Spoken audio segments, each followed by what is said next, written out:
చూస్ country delight, live better. ఇప్పుడే country delight app ని download చేసుకోండి. నమస్తే, నేను విజయ్. దసరా ముగిసిన తర్వాత దీపావళి వస్తుంది. ఇప్పుడు అందరూ కూడా దీపావళికి బంగారు ఆభరణాలను కొనుగోలు చేయాలని చాలామంది కూడా ఆలోచన చేస్తుంటారు. అయితే ఇటీవల పెరుగుతున్నటువంటి బంగారం ధరలతో ఇప్పుడు బంగారు ఆభరణాలు జోలికి వెళ్ళాలంటేనే భయపడుతున్నారు.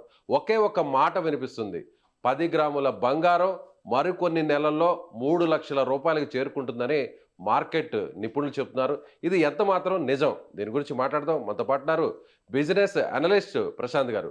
ప్రశాంత్ గారు, నిజమే అంటారా 3 లక్షలు చేరుకునేటువంటి అవకాశం ఉందా? న్యూస్ పేపర్లంతా కూడా నిన్నంతా కూడా ఇవాళ కూడా ఇదే వార్త హైలైట్ గా మారింది. తప్పకుండా అండి. అంటే మనం స్పెక్యులేట్ చేయలేం, కానీ స్థిరంగా ఏదైనా ఒక వస్తువు, ఒక పెట్టుబడి మనకు గత 2-3 సంవత్సరాలుగా స్థిరంగా రిటర్న్స్, అంటే అనుకున్న దానికి అంచనాకి డబుల్ ట్రిపుల్ రిటర్న్స్ ఇస్తున్న ఏకైక పెట్టుబడి బంగారు. అది మనం చూసాము.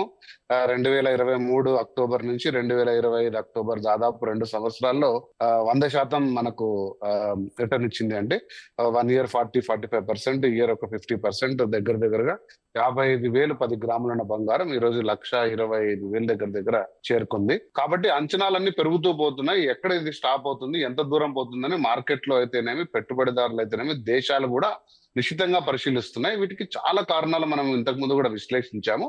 బట్ ప్రధానంగా కారణం వచ్చేసి ఈ ఆర్థిక అనిశ్చితి, ప్రధానంగా అమెరికా డాలర్ పై, అమెరికా దేశంపై పొంచి ఉన్న ఆర్థిక అనిశ్చితి తొలగిపోవడం అనేది ఒక ప్రధాన కారణము.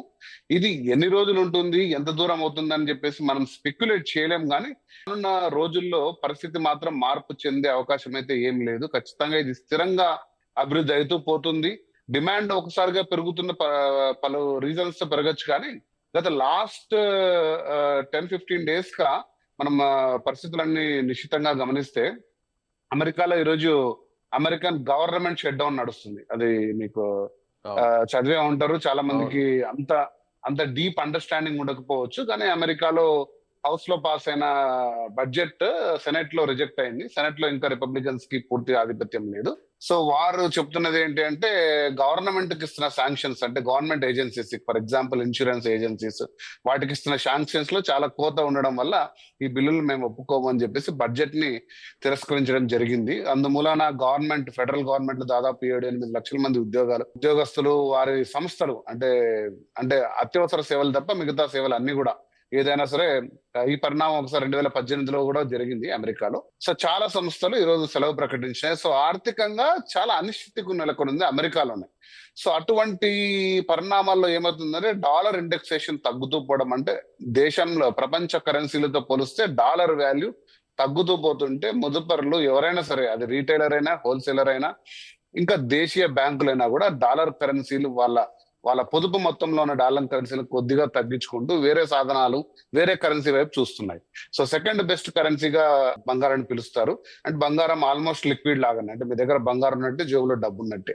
దాదాపు 1 గంటలో, అరగంటలో, పావు గంటలో కూడా ఈరోజు మనం బంగారాన్ని డబ్బుగా మార్చుకునే పరిస్థితులు ఉన్నాయి. కాబట్టి ఇటువంటి కారణాలన్నీ కూడా బంగారు స్థిరంగా పెరగడానికి దోహదపడుతున్నాయి. ఇది ఎక్కడ ఆగుతుంది, మళ్ళీ డాలర్ ఎప్పుడు బలపడుతుంది, మళ్ళీ ఇతర కరెన్సీలు బలపడి బంగారు స్థిరంగా ఎప్పుడు ఉంటుంది అనేది నిజంగా అంచనా వేయలేని స్థితికి మనకు ఈ రోజు వచ్చాము. 2 సంవత్సరాల నుంచి చూస్తున్నాం.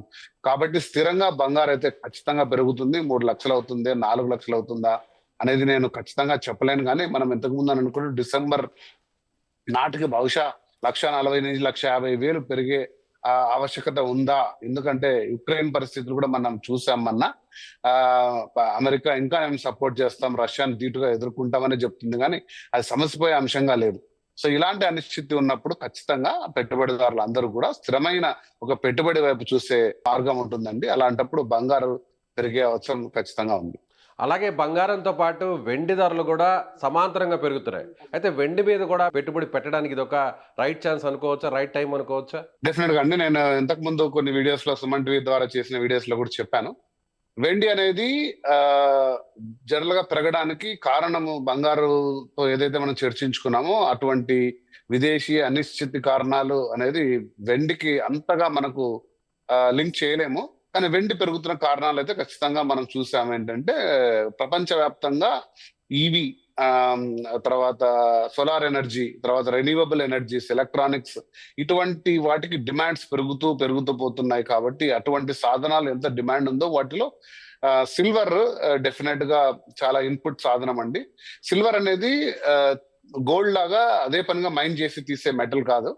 So silver as a by product వస్తుంది. కాబట్టి డిమాండ్ తగ్గట్టు ఉన్న సప్లై లేదు. నెక్స్ట్ 5 to 10 years ఇంకా సిల్వర్ కి చాలా డిమాండ్ ఉంది. ఇండస్ట్రియల్ డిమాండ్ ఎక్కువ ఉంది. కాబట్టి పెరిగే ఛాన్సెస్ చాలా ఉన్నాయి. సిల్వర్ కూడా మనము 1,57,000 అనుకుంటాను నేను మొన్న చెక్ చేసినప్పుడు ప్రైస్. ఒక కిలో సిల్వర్ చూస్తే మనము 80,000 90,000 ఉండే సిల్వర్ ఒక సంవత్సరం 16 నెలల క్రితం ఈ రోజు అంత రిటర్న్ వస్తుంది. ప్లస్ కాబట్టి అది పెరిగే అంచనాలు చాలా ఉన్నాయండి. ఖచ్చితంగా మనం పెట్టుబడి పెట్టుకునే మన 100 రూపాయల సేవింగ్ లో బంగారుకి కొంత స్థానం ఇచ్చాము. సిల్వర్ కూడా కొంచెం స్థానం ఇవ్వడంలో తప్పేం లేదు. స్థిరంగా మనకు రిటర్న్ ఇస్తుంది. సిల్వర్ ని కూడా చాలా మనము బంగారు మారకం అనేది చాలా ఈజీ. సిల్వర్ మారకం అంత ఈజీ కాదు. కాబట్టి కొంచెం మీరు దానిలో కాషన్ కొంచెం ఎగ్జిక్యూట్ చేయండి. నాణ్యమైన బార్స్ తీసుకోండి. మళ్ళీ తిరిగి ఆ బార్స్ ఎక్కడ ఇవ్వాలి, వాటిని ఎలా క్యాష్ చేసుకోవాలి. ఎందుకంటే ఈరోజు బంగారు తాకట్టు పెట్టుకొని మనకు కనీసం లోన్స్ తీసుకునే వ్యవస్థ ఉంది. సిల్వర్ కి ఇంకా అటువంటి వ్యవస్థ లేదు. సిల్వర్ ని ఎక్స్చేంజ్ అంత ఈజీగా చేసుకునే వ్యవస్థ ఇంకా కొంచెం ఇంక్రీజ్ కాలేదు. కాబట్టి పెట్టుబడి కొంచెం చూస్ చేయండి. బట్ ప్రైసెస్ లో మాత్రం ఖచ్చితంగా సిల్వర్ కూడా గోల్డ్ తో సమాంతరంగా పెరిగే ఛాన్సెస్ ఉన్నాయి. సో అలాగే బంగారం అలాగే వెండి కూడా 2 కూడా పెరిగే ఛాన్సెస్ ఉన్నాయని చెప్తున్నారు. కానీ కొంతమంది చాలా మంది ఇప్పటికే 1,25,000కు బంగారం చేరుకుంది, 1,50,000కు వెండి చేరుకుంది. ఇంకొంచెం తగ్గుతుందేమో చూద్దాం, తగ్గిన తర్వాత అప్పుడు కొందాం అనేటువంటి ఆలోచన చేసే వారికి ఏం చెప్తారు? నేను ఇంతకుముందు కూడా చాలాసార్లు చెప్పానండి. బంగారు అనేది డెఫినెట్ గా ఒక పడిపోయే సాధనం కాదు. అంటే షేర్ మార్కెట్ టైప్ లో 1,30,000 1,25,000 ఉన్న బంగారు 60,000కో 70,000కో 80,000కో వస్తుందని కూడా మాది మన తెలివి తక్కువతనం. ఎందుకంటే గత 40-50 సంవత్సరాలుగా బంగారు ఎప్పుడు పడిపోలేదు. కానీ స్టెబిలైజ్ కావచ్చు, అంటే పెరగకుండా కొన్ని నెలలు ఉండొచ్చు కానీ కిందికి పడిపోయేది ఉండదు. కాబట్టి మీరు ఒకవేళ అటువంటి అంచనాలు మీరు ఉన్నప్పుడు స్థిరంగా తీసుకోండి. ఇప్పుడు చాలా గోల్డ్ స్కీమ్స్ చాలా వచ్చాయి మీకు. అంటే మీరు కూడా మధ్యలో ఒక విషయం ప్రశాంత్ గారు, మీరు కూడా ఒక మాట అన్నారు. ఇప్పుడు అమెరికాలో ఉన్నటువంటి అనిశ్చిత కారణాలు, అలాగే వేరే రీజన్స్ కూడా, అటు రష్యా ఉక్రెయిన్ యుద్ధ వాతావరణం, ఆల్రెడీ చాలా దేశాల మధ్య నడిచినటువంటి ఆ పరిస్థితులు, వీటన్నిటివి కూడా ఒకవేళ సమస్య పోతే మళ్ళీ తిరిగి బంగారం పడిపోయేటువంటి అవకాశం ఉంది కదా ధరలు. అలాంటప్పుడు బంగారం మళ్ళీ తిరిగి 1,00,000కో 90,000కో వచ్చే ఛాన్స్ ఉందంటారా? అది ఖచ్చితంగా లేదు. ఎందుకంటే నేను కొంచెం లోతైన విశ్లేషణ చేస్తాను ఇక్కడ. ఏంటంటే బంగారు ధరలు పెరిగింది ప్రధానంగా సెంట్రల్ బ్యాంకులు వాటిని రిజర్వ్స్ మలుచుకోవడం వల్ల. సో ఎప్పుడైనా ఒక షేర్ మార్కెట్ ఎలా ఉంటుందంటే షార్ట్ సెల్లింగ్ అని ఉంటుంది. అంటే మీరు నేను కుమ్మక్కయ్యి సరే ఈ 100 షేర్లు కొనేద్దాం, ఈ రోజు సడన్ గా రేటు పెంచేసి రేటు పెరిగిన వెంటనే రేపే అమ్మేద్దాం అంటే షార్ట్ సెల్లింగ్. సడన్ గా మనం అమ్మేసా అనే ఉన్నప్పుడు ధరలు ఎప్పుడైనా కూడా పడతాయి. బంగారు అంత షార్ట్ సెల్లింగ్ ఉండదండి. ఒక్కసారిగా కొన్ని టన్నుల బంగారు ఎవరు ఆఫ్లోడ్ చేసుకోరు. సో ఎందుకంటే అది వాళ్ళ దేశీయ నిల్వలకు డాలర్ రూపం కన్వర్ట్ చేసి బంగారు పెట్టుకుంటున్నారు.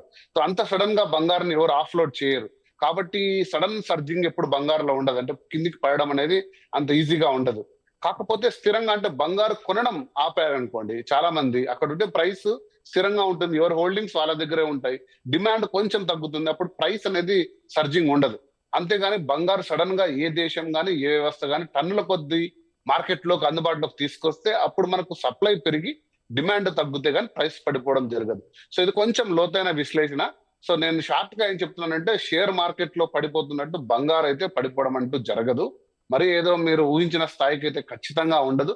ఒక 2,000 3,000 అటు ఇటు ప్రైస్ లో వేరియేషన్స్ వస్తాయి. కానీ బంగారం మరి తిరిగి 1,00,000 రూపాయల లోతుకి వస్తుంది నేనైతే నాకున్న అనుభవంతో ఖచ్చితంగా ఇది జరగదు అని మాత్రం చెప్పగలను.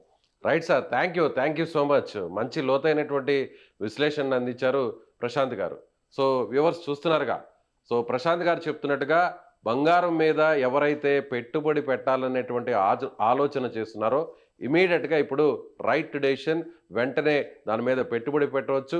అదేవిధంగా ఎవరికైనా కానీ షేర్ మార్కెట్లో ఏ విధంగా అయితే సడన్గా కుప్పకూలిపోతాయో షేర్స్ అన్నీ, అలాంటి పరిస్థితులు బంగారానికి సంబంధించినటువంటి ఇన్వెస్ట్మెంట్ పెట్టే వాళ్ళకి రావు. కాబట్టి మీరు ఒకవేళ బంగారం మీద పెట్టుబడి పెట్టాలంటే ఇమీడియట్గా పెట్టవచ్చని ఆయన చెప్తున్నారు. మరి మీరేమనుకుంటున్నారు? మీ అభిప్రాయాన్ని కింద కామెంట్ బాక్స్లో తెలియచేయండి. Thank you.